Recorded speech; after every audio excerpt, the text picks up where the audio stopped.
Hello YouTubers, Alaska Prepper here. Ladies and gentlemen, let this be a warning to you. The next time that there is some kind of a financial crisis and the government tells you, hey, let us print X number of trillions of dollars, because the next time that there is a financial crisis, it's not going to be 700 billion like they told us last time in 2008. This time, in my opinion, it's going to be tens of trillions of dollars. So when they say, hey, let us print all these trillions of dollars so that we can bail out the banks and we're going to give you all a few stimulus checks. Remember what happened last time, ladies and gentlemen. Today, Americans need an extra $11,400 to live the same standard of living that they did back in 2021. The average American now needs over $11,000 to be able to enjoy the same standard of living as they did in 2021. Ladies and gentlemen, that is incredible. When the average Americans pay here, I think that the average pay for a person, not for a household, in the United States is like $39,000 or $37,000, something like that. When their pay is less than $40,000 a year, let's say, and of that $40,000 a year, you can say that about $11,000 of that is erased. It's erased. It means that today, if you make 40 grand a year, you're living like you used to live 2 or 3 or 4 years ago if you were making less than $30,000 a year. But let's take it at face value that today you need $11,000 more just to maintain the same standard of living on average as you did just a couple of years ago. It's incredible. How many of you did not think that the cost of living would go so high after the government printed about 30 to 40% of all the money that's ever existed in our economy from the beginning of this nation, ladies and gentlemen, in just a span of 2 to 3 years? It says that according to a recent analysis of government data, the soaring 40-year high inflation is really starting to impact the everyday lives of most people. Many continue to report that they are feeling the pain of inflation, and for good reason, because inflation, ladies and gentlemen, in my opinion, is higher today than it was back in the 70s and 80s. It's just that they give us numbers that benefit them, but don't really tell us the truth. This fall, more people reported struggling financially than they did prior to the health crisis, according to CBS News polling. Inflation is the main reason why Americans express pessimism about the economy despite the slight stronger wage gains in recent years. The wage gains, ladies and gentlemen, have not been that, a wage gain. Maybe nominally speaking, people's salaries and wages have gone up, but after inflation is deducted from that on a percentage basis, we've actually had a wage cut. Average hourly pay for workers has increased a robust 13.6% since January of 2021, although that lags the 17% increase in inflation during the same period, according to government data. You see, and this 17% rate of inflation, ladies and gentlemen, since 2021, according to the government numbers, that is not even close to what inflation has really been. Can anybody here buy a house for 17% more today than they could couple of years ago? Probably a lot higher than that. What about cars? What about your health care? What about food, fuel, heating oil, etc.? It's a lot more than 17%.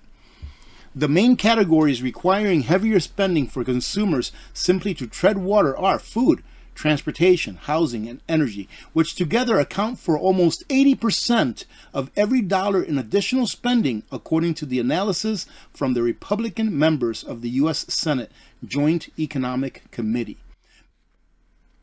And here they say that a think tank whose own analysis found that the income needed to cover the basics fell short by almost $14,000 on average in 2022. Meaning what, ladies and gentlemen? That a lot of families out there are living on credit. Meaning that they are not earning enough, bringing enough money home in order to cover the bills that they need just to survive. Across the entire U.S., the state with the highest additional expenditures to afford the same standard of living compared with 2021 is Colorado, where a household must spend, listen to this, an extra $15,000 a year. Not $11,000, but $15,000 a year. Residents in Arkansas, meanwhile, have to spend the least to maintain their standard of living at about $8,500 on an annual basis.